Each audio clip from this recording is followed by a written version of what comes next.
Алматы, Малай Алматинка тау өзені жағасы. 1966 жыл 21 қазан. 5291 тонна бомба. Әлем тәжірибесінде бұндай көлемді жарылыс мегаполис маңында болмаған. Дайындық жоспар бойынша аяқталды.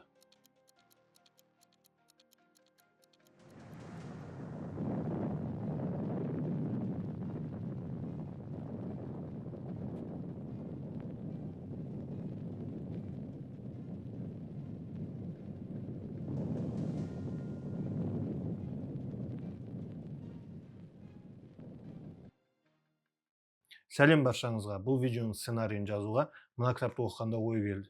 Мәліметтерді содан алдым. Жер сілкінісімен қатты жауынның салдарынан Алматы, сол кезде Верный қаласының көшелерін сел басып қалған туралы алғашқы жазбалар 1887 жыл тіркелген. 1889 жылы да қатты жауыннан сел басталып қаланы қиратты. 1918 бен 21-де де лай тас ағыны қала көпірлері мен ғимараттарын басып қалды. Көктемде құймалы жаңбыр және еріген қар суымен тау өзендері арнасынан тасиды.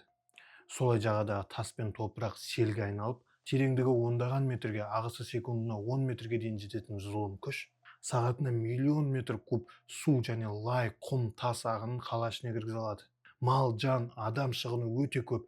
Бұл ағыстың қопару күшін елестетіп көре аласыз ба? Осы қауіп Алматының төбесінен әрдайым төніп тұрған. Министрлер кеңесі төрағасының орынбасары Қонаев Дінмұхамед осы мәселені таудың шатқалын бағытталған жарылыс арқылы шешу жобасын жасатты. Көптеген журналист, популист немесе қазірмен айтқанда блогерлер бұл жарылыс қаланы көміп қалады деп мақалаларына ғылыми зерттеулердің орнына жеке эмоциясын толтырып халық арасында үрей тудыруда. Қонаев қарсыластарына қарсы келіп, өз нұсқасын КСРО ғылым академиясының төралқасына мақұлдатты. Ал қала осы іс-шарамен өмір сүруде. Бәрінің қорқынышы, уайымы сол жарылыс. Сонымен белгіленген мезгілде Казглавсельзащита мамандары Қонаевтың белсенді қолдауымен жаңа айтылған 5291 тонна жарылғыш затты Малай Алматинка шатқалына көмді. Енді жарылыс жоспар бойынша. Басқармада отырған Қонаев тек 2 талшоқ қана сезінді. Ал жарылыс эпицентрінен 1200 метр қашықтықтағы үйлердің тек сыртқы сылағы ғана құлады. Болды. Араға 7 ай салып, осы әдісті тау шатқалының сол жағалауында қайталады. Нәтижесінде 2 жарылыстан биіктігі 60-тан 100 метрге дейін жететін платина пайда болды.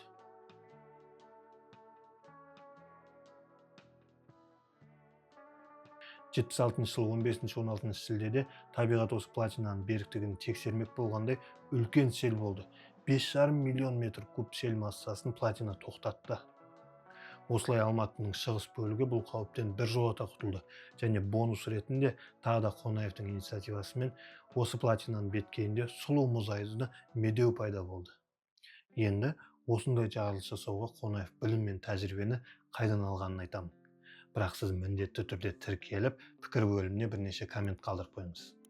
WhatsApp чаттарына да бөлісіңіз. 1912 жылы Алматы маңында ауқатты отбасында дүниеге келген Қонаев Алматы қаласының 14 мектебінде оқыған. 1931-36 жылдары Калинин атындағы Мәскеу түсті металл және алтын институтында инженер-гидрометаллург мамандығын үздік бітірген. 1936 жылы алдын ала жоспарлағандай Жезқазғанда жаңадан салынып жатқан Қоңырат кен орнына тағайындалды. Кен орны елді мекеннен өте алыс, жататын орын тапшы, бір киіз үйде 3-4 отбасы тұрады. Ауыз су тапшы, суды түйемен тасиды, медициналық көмек тапшы. Ауыр жұмыс, өте ауыр жағдайда. Жұмысшыларына тамақ береді дегенді естіп, қазақ жерінде аштықтан жүдеген халық жаппай жиналып жатты. Қонаев ұсынылған басшы лауазымынан бас тартып, басшыларын таңғалдыра еңбек тәжірибесін конторда емес, қазба алаңында бұрғылау станогының машинисті мамандығынан бастады. Тек 1937 жылы бұрғылау және жару цехының басшысы болып тағайындалды. Көп еңбек етуге тура келді. Жүздеген нұсқаларды ойластырып, сансыз есептеулер жүргіздік. Мұның бәрі жұмысты жолға қоюға кедергі келтіретін тар тұстарды анықтау үшін. Мен кен инженері ретінде мәселенің өзегіне үңілуге мәжбүр болдым. Алдымен интуициямен, кейін біліктілікпен ең тиімді шешімдерді табуға тырыстым. Сол кезде мен бұл білімді ешқандай кабинетте отырып ала алмайтынымды түсіндім. Қоңырат руднигінде комсомол ұйымы да белсенді жұмыс істеді. Димаш Ахметұлы келгеннен бірден осы ұйымға кіріп, жұмысқа белсенді араласты. Ал 1937 жылы аудандық комсомол комитетінің мүшесі болды. Комсомолдар өз жұмыстарынан кейін кеншілер кентін салуға және абаттандыруға қатысып, маңызды учаскелерде сенбіліктерге және кентті көгалдандыруға көп күш жұмсады. Қоңырат көз алдында шын мәнінде бір оазиске айналып, осы уақытта Қонаев партия қатарына қабылданды.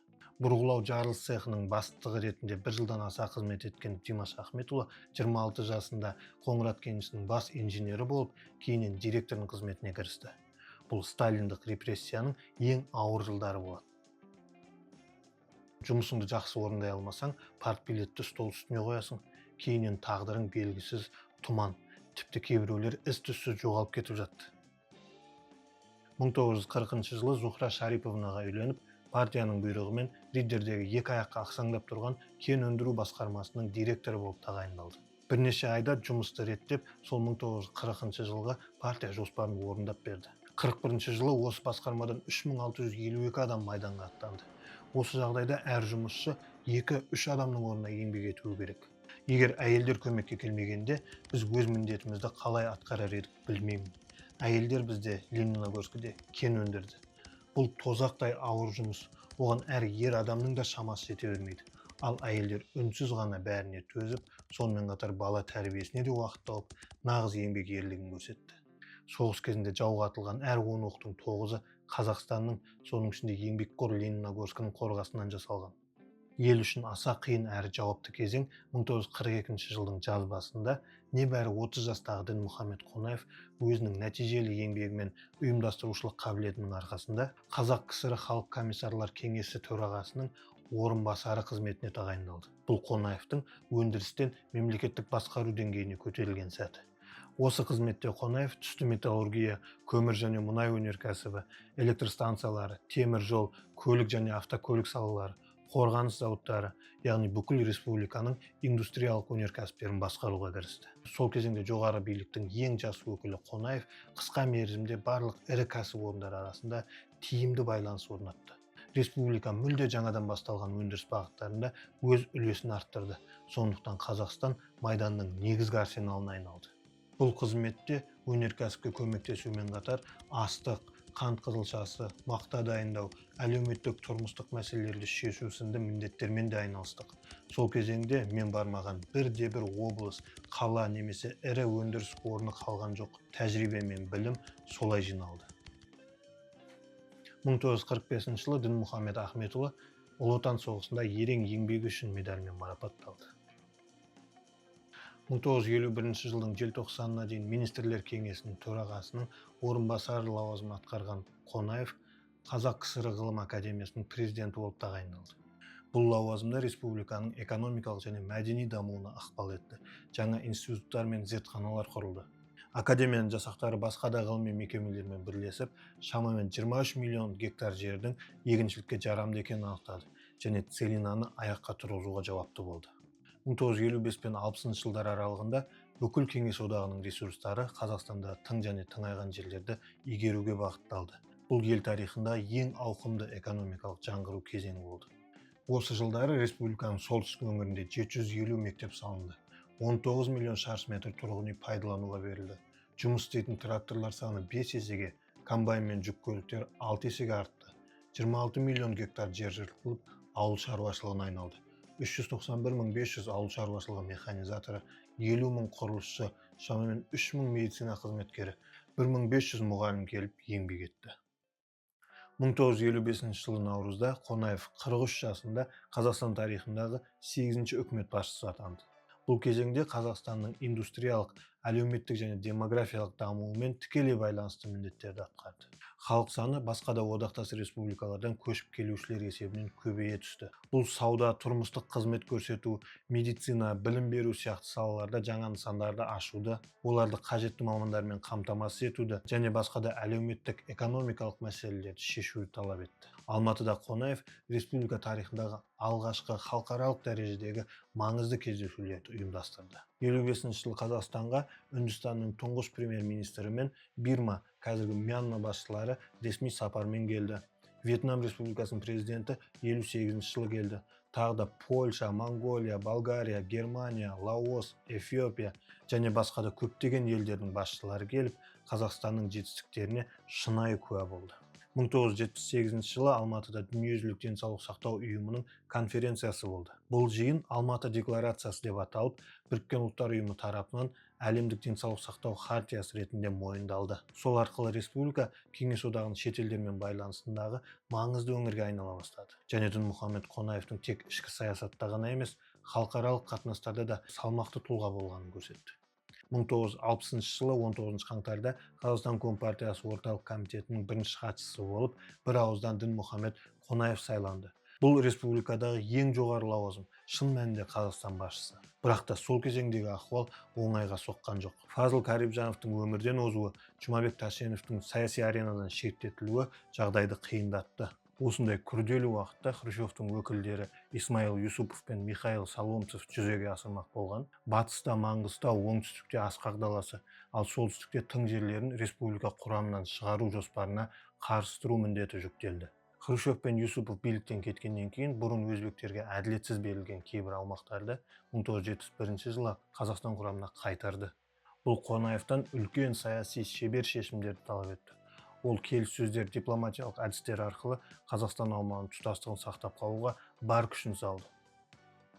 1971 жылы бүкіл одақтық құрылымда аса жоғары лауазым болатын алғашқы қазақ Кеңес одағының саяси бюросының толық мүшесі болып қабылданды. Енді оның беделіне сүйеніп, саяси бюро шет елдерге үкіметтің ресми делегациясын басқаруды жиі тапсыратын болды. Иранға жасаған сапары туралы Қонаев өз естелігінде: Шах Пехлеви елдің толық билігін қолында ұстаған әмірші. Ол КСРОдан келген делегацияға үлкен мән берді. Біздің экономикалық байланыстарымыз туралы жақсы әңгіме болды. Иран жайлы, ақ революция туралы айтып берді. Сапар нәтижесінде КСРО мен Иран арасында ынтымақтастықты дамытуға кең жол ашылғанын айтуға болады. Ал Иран туралы видеомды мына сілтеме бойынша көре аласыз. 1970 жылы Египетке, 78 жылы Солтүстік Кореяға, 84 жылы Жапонияға барған Кеңес одағының ресми делегациясын басқарды. 1979 жылы Кеңес одағы КГБ төрағасы Андроповтың бастамасымен Қазақстанның солтүстігінде Неміс автономия республикасы құрылу туралы жоба қолға алынған болатын. Бұл идеяны Политбюро тіпті Брежневтің өзі қолдаған. Сондықтан Қонаев бастаған республикалық басшылық бұл жоспарға ашық қарсы шыға алмады. Автономия құрылуы туралы ресми хабарлауға 2 күн қалғанда Атбасар және Целиноград, яғни қазіргі Астана қаласының белсенді жастары мен соғыс ардагерлері автономия құруға қарсы бейбіт митинг ұйымдастырды. Қонаев бұл бейбіт қозғалысты ашық қолдамағанымен көтерілісшілерге ешқандай қысым көрсетілмеді. Бұл оқиға республикада халықтың пікірімен санасудың бір көрінісі болды. Осылайша Қазақстанның территориялық тұтастығы тағы да сақталып қалды. 1970 жылдан 85 жылға дейін Қазақстан тарихында бұрын соңды болмаған өндірістік өрлеудің ерекше кезеңі болды. Осы жылдары республикада машина жасау мен химия өнеркәсібі 3 есе артты. Ел бойынша 1000-ға жуық жаңа зауыттар мен цехтер іске қосылды. Қонаев басқарған тұста Қазақстан Кеңес одағындағы Ресей мен Украинадан кейінгі 3-ші экономика қатарына енді. Ресейлік саясаттанушы Андрей Грозиннің сөзі: шартты түрде айтсақ, Қонаевқа дейін Қазақстан экономикалық жағынан шөл дала болатын. Қонаев мәдениет пен спорт саласындағы құрылыстарды Мәскеудегі орталықтың қолдауына қол жеткізді. Ол нысандар әлемдегі үздік спорт кешендерінің бірі Медеу мұз айдыны, Казгуград қалашығы, Ұлттық кітапхана, орталық музей, Көктөбе телемұнарасы, Қазтелецентр, Достық үйі, Даңқ монументі, бірнеше қонақ үйлер, жаңа тұрғын аудандар және Алматыны селден қорғайтын алып бөгет. Бұл нысандар қазіргі Қазақстанның мақтанышы, мәдени және сәулеттік ескерткіштері. Бұндай ауқымды жобалар республикада қалыптасқан білікті кадрлар мен техникалық мамандардың арқасында. Қонаев кадр саясатына да айрықша көңіл бөлді. Оның бастамасымен Қазақстанда инженер-техникалық, ғылыми кадрлар даярлау жүйелері, жоғары білім беру қарқынды дамыды. Жергілікті мамандар көбейіп, түрлі салаларда кәсіби шеберлікпен жұмыс істеуі республиканың жан-жақты дамуына негіз болды. 1986 жылы Кеңес одағының тізгініне келген Горбачев Қонаевты Брежневтің ескі гвардиясы ретінде қабылдады. Өз жинап жатқан жаңа командаға лайық емес деп, Қонаев қызметінен босатылды. Орнына орыс ұлтының өкілі Колбин тағайындалды. Бұл шешім қазақ жастарын желтоқсан оқиғасына алып келген негізгі себеп болды. Митингіге шыққан 10 мың қазақ жастарына қарсы Горбачевтың бұйрығымен 40 мың әскер Ресейдің түрлі қалаларынан Алматыда метель атты спецоперациясына жасақталып, бейбіт шеруді күшпен басты. Желтоқсан оқиғасынан кейін билік жастарды көтерілуіне кінәлілерді іздеуге, артынан қылмыстық іс қозғауға кірісті. Көп ұзамай-ақ мінбелерден де, газеттер мен теледидардан да Қонаевты тәртіпсіздіктің ұйымдастырушысы деп айыптады. 1987 жылдың басында Горбачевтың тапсырмасымен бірнеше рет тергегенімен Дінмұхамед Ахметұлын қамайтындай айғақ таба алмады. Алайда сол жылдары Колбиннің тікелей бұйрығымен Қонаев үй қамақта отырды. Сыртқы ортамен байланысы барынша шектеліп, кім келетінен қайда баратынына қатаң қадағалау жүргізілді. Колбин Мәскеудің келісімімен Қонаевты дачадан және өзіне тиесілі жоғары зейнетақыдан айырды. Бұрынғы политбюро мүшесі әрі 3 мәрте социалистік еңбек ері атағына қарамастан, ол жұбайымен қарапайым ғана зейнетақы алды. Бар байлығы жинақ кассасында сақталған 35 мың рубль еді. Оның өзі кейін өз пәтерін сатып алуға жұмсалды. Желтоқсан оқиғасына байланысты Қонаевтың пікірі: баспасөзде Горбачевтың рөлі тек басшыны алмастырумен ғана байланыстырылып жүр. Шын мәнінде оның кінәсі әлдеқайда ауыр. Дәл өзі бейбіт шерушілерге қарсы кең көлемде жазалау науқанына рұқсат берді. Соның салдарынан студенттер оқудан шығарылды, жастар жұмыстан қуылды, заңсыз сот процестері жүргізілді және қазақ ұлтшылдығы деген жалған айып тағылды. Алайда уақыт өте жағдай өзгерді. 89 жылдың маусымында Колбиннің орнына Назарбаев бірінші хатшы болып сайланып, осы сәттен бастап Қонаевқа қатысты қысым әлсіреді, кейін оның есімі толықтай ақталды. Әділдік үшін айтарым, Колбин кеткен соң маған деген көзқарас күрт өзгерді.